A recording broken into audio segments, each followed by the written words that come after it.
Evangelho, sexta-feira da primeira semana do tempo da Quaresma. O Senhor esteja convosco, Ele está no meio de nós.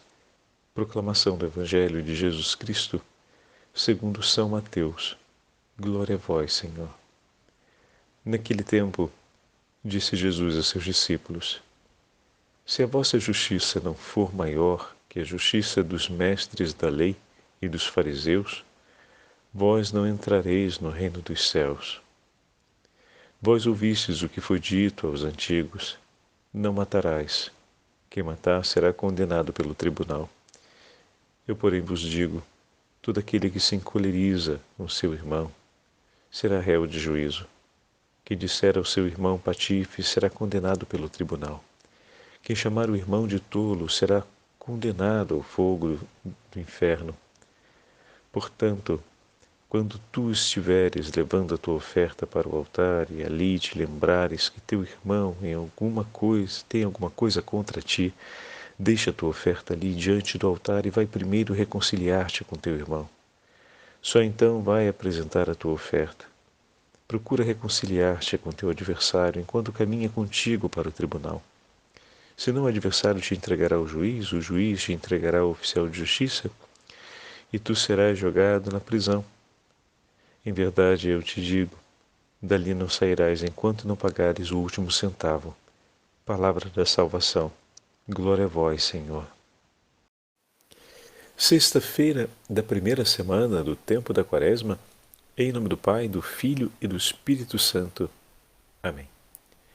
Queridos irmãos e irmãs, hoje a Santa Liturgia nos entrega o 5º capítulo do Evangelho de São Mateus. Durante toda essa primeira semana da Quaresma, nós temos escutado a narrativa do Evangelho que nos leva ao tema da oração. E no Evangelho de hoje, por um instante, parece que o tema se direciona ao perdão e à caridade. Porém, como seria possível cumprir esse ato de caridade, esse ato de perdão, sem termos o socorro de Deus por nós? Como bem sabemos, nenhum ato de caridade se cumpre sem que seja inspirado por Deus, sustentado por Deus e conduzido por Deus à sua execução. O Senhor nos concede as graças necessárias para poder recebermos suas graças, as graças necessárias para poder cumprirmos a sua vontade, aderir a ela e cumprir a sua vontade. E as graças necessárias para recolher também os frutos do cumprimento dessa vontade. De maneira que tudo começa e termina nas mãos do Senhor. Se durante essa semana a oração tem sido um tema que nos evangelhos tem nos levado a abraçar a decisão de tudo entregar nas mãos do Senhor para não cumprir uma outra vontade que não seja a sua, para vivermos da sua palavra como falamos no Evangelho, como seguimos Jesus na proclamação do Evangelho desse último domingo, quando ele enfrentava o inimigo e colocava claro que a voz a conduzir o seu coração, a vontade a ser escolhida, a verdade a ser abraçada, era aquela do Evangelho e não uma outra. Hoje, o Evangelho parece que se torna para nós muito exigente, porque do mandamento da lei mosaica de não matar, o Senhor nos leva a um zelo maior, ao zelo de ter no coração constantemente o desejo de amor e de vida pelo nosso irmão, pela nossa irmã. Em outras palavras, para que se possa cumprir de fato o mandamento de não matar, é necessário que o meu coração se torne o lugar da custódia da vida, da custódia do amor, da custódia do bem pelo próximo, da custódia do perdão. E hoje, queridos irmãos e irmãs, essa primeira sexta-feira do mês de março, estamos aqui recordando a memória do Sagrado Coração de Jesus e ouvindo o Evangelho, que é o capítulo 5 de São Mateus. A primeira leitura de hoje não deixa dúvidas quando o profeta Ezequiel, apresentando as palavras de Deus, fala de uma maneira clara a todo o povo: o meu coração não se alegra com a morte do pecador, mas que ele se converta e viva. E depois o profeta acrescenta ainda esse chamado do Senhor: arrependendo-se de todos os seus pecados, viverás, não morrerás.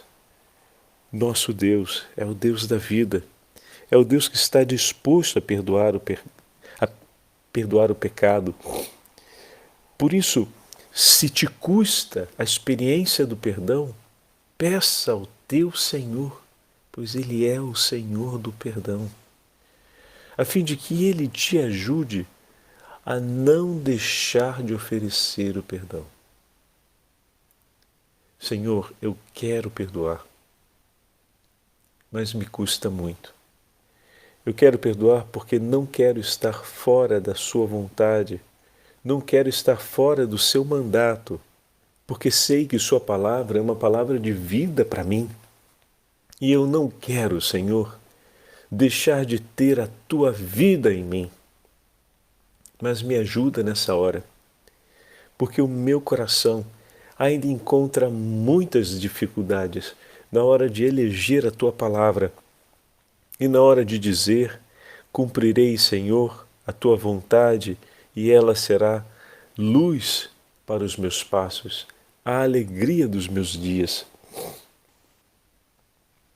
Como é importante, queridos irmãos e irmãs, que nós tenhamos esse ato de confiança no Senhor. E aqui se vê claramente a realidade da oração. Para cumprirmos a palavra do Senhor, é necessário que a nossa alma seja orante. O que significa dizer que cumprir aquilo que Jesus pede no Evangelho se dá por conta de uma contínua vigilância no amor, em que um dos passos dessa vigilância no amor é a intimidade com Deus e a contínua aliança com Ele, que vem através da oração. O Salmo nos fala a respeito disso. Das profundezas eu clamo a vós, Senhor. Escutai a minha voz. Vossos ouvidos estejam bem atentos ao clamor da minha prece. Quando falamos isso e declaramos essa verdade, que o Senhor está atento à nossa voz e que o nosso clamor chega aos seus ouvidos, o Senhor tem os ouvidos atentos ao clamor de todos. Imagina se não terá o ouvido atento ao clamor dos ímpios que se arrependeram. Perdoar o teu irmão é tomar parte pelo mal que ele lhe fez, é tomar parte nessa longa estrada desejada pelo Senhor em favor dele, que ele se arrependa e se converta. Se eu me uno ao meu Senhor que deseja a conversão dele, é preciso que o meu coração se disponha a essa súplica. E para que o meu coração se disponha a essa súplica, tudo aquilo que de alguma forma me liga a um desejo de mal contra o meu irmão, que gera em mim uma hostilidade ao seu bem, precisa ser entregue ao Senhor. Então, juntamente com a oração, vem o abandono de toda aquela disposição que possa levar à ausência de amor entre nós. Porque se o Senhor deseja a salvação do ímpio, é porque, não obstante a impiedade cometida, Deus permanece amando. porque só deseja a salvação do outro quem o ama. Por isso, como é importante que cotidianamente a gente suplique ao Senhor que revigore a força do seu amor em nós. Ensina-nos, Senhor, a amar como o Senhor nos ama. Revela-nos, Senhor, diariamente o teu amor e o quanto tu amas a todos os teus filhos. E dai-nos, Senhor, a graça de aprendermos desse amor a amarmos com a mesma medida. Na segunda parte do Evangelho, Jesus fala a respeito de uma reflexão. Se o adversário te entregar ao juiz, o juiz te entregar ao oficial, tu serás jogado na prisão. Bom, se o adversário te entrega, é porque o adversário tem alguma razão sobre a causa que é apresentada ao juiz. E a razão possível é aquela de não ter amado, como nós vimos no Evangelho, em que Jesus separa as ovelhas dos cabritos por aqueles que amaram e aqueles que não amaram.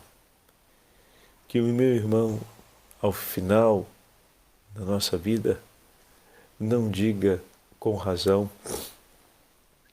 tu não me amastes, mas que a nossa inteira vida possa ser um testemunho de quem sempre procurou amar o próximo, ainda que tenha custado muitas dores. Nós não deixamos de amar quando sabemos a quem confiar as nossas dores. Por isso, as dores que o meu irmão me causou ao longo da caminhada me deu a chance de sentir Deus mais próximo de mim. Isso é paradoxal, né? Porque normalmente a gente, apesar da fé, acredita que a dor ela acontece por um falimento, por uma limitação na presença de Deus na nossa vida. Tanto que muitos falam na hora da dor: onde é que você estava, Senhor, que você não viu isso? Na verdade, o Senhor em nenhum momento se ausenta. A dor que o meu irmão pode causar na minha vida vai me falar a respeito do amor do meu Senhor por mim. Porque cada vez que eu tenho uma dor no meu coração, eu sou chamado a pensar Deus, que é o meu consolador, o meu abrigo, o refúgio seguro, a torre forte que me defende e me protege. Ele é a água viva que me ajuda a superar a aridez do coração. Ele é a fonte de vida que me restabelece e me revigora. Então, em nenhum momento da nossa vida nós ficamos sozinhos, e quando a dor pelo pecado de nossos irmãos se abate sobre nós, por isso vão falar muitos padres da igreja, quando a dor se abate sobre nós, nos revela Cristo, nos leva para junto dele. Por isso, João Cassiano vai dizer que o monge silencia na hora da ofensa e não responde àquele que lhe ofendeu, àquele que lhe faltou com a caridade, porque ele sabe esperar no Senhor. Esperar no Senhor o quê? A consolação. Ele sabe com quem dividir a sua dor. Com aquele que junto com ele foi ofendido, mas que não se deixa abater. No momento que nós somos ofendidos, nós procuramos aquelas pessoas que nos ajudam a recordar o amor, ou aquelas pessoas que vão acentuar a nossa dor? Essa é uma pergunta importante. Muitas vezes, na hora da ofensa, na hora que nós sofremos com uma ofensa, com o pecado do nosso irmão, às vezes a gente vai procurar conversar com aquelas pessoas que vão aumentar ainda mais essa dor, porque vão dar razão à nossa dor, para que a gente tenha palavras de ofensa e atitudes violentas contra aquele que nos agrediu. Não procuramos as pessoas que, compreendendo a nossa dor, nos ajudarão a ter o conforto no coração e a não abandonar o que Deus nos fala. Ao mesmo tempo que o Senhor nos consola pela nossa dor, porque Ele também sofreu, pois a ofensa de um irmão contra nós é também uma ofensa contra Deus, então o Senhor também está sofrendo com aquilo dali. Ele tem palavra de vida em nosso favor, a fim de que a gente se reconcilie, não apenas palavras que confortam o nosso coração como um bálsamo que tira a dor da ofensa, mas palavras que nos inspiram a continuar amando. E às vezes, quando estamos com o coração ferido, nós vamos procurar as pessoas que não só não oferecem um bálsamo para a nossa dor, mas parece que com suas palavras e críticas acendem ainda mais essa dor e inspiram em nós palavras até mesmo de ódio contra outra pessoa. Palavras que são chamadas palavras de justiça, mas que nos levam bem longe da caridade, porque o nosso coração permanece com aquela sensação de desconsolo. Estamos desconsolados. Pareceu um desabafo, pareceu que o outro me ouviu, mas as palavras que vieram dele só aumentaram em mim o sentido da dor e o dever de uma justiça pela violência, por fazendo o outro pagar a dor que me causou. Essas palavras não vêm do Senhor. E é preciso que nós tenhamos também a sensibilidade de perceber isso e dizer, não, esse caminho aqui e essa companhia não me traz consolação. Não é como fala o Salmo 129. Não me recordo que o Senhor falou em Ezequiel 18. Então não me serve para enfrentar aquilo que Ele me pede em Mateus 5. Como é importante termos próximos de nós amizades que nos recordem Deus, que nos falem de Deus e que nos recupere para Ele, recordando o que é dele em nosso coração, pelos seus gestos, pelas próprias escolhas de vida que fez e que coloca em prática. Que a companhia da santa amizade nos ajude a viver sempre unidos ao coração de Jesus, em todos os momentos da nossa vida. Amém. O Senhor esteja convosco, Ele está no meio de nós. Pela intercessão da Beatíssima Virgem Maria e São José, abençoe-vos o Deus Todo-Poderoso, Pai, Filho e Espírito Santo. Amém. Sagrado coração de Jesus, nós temos confiança em vós.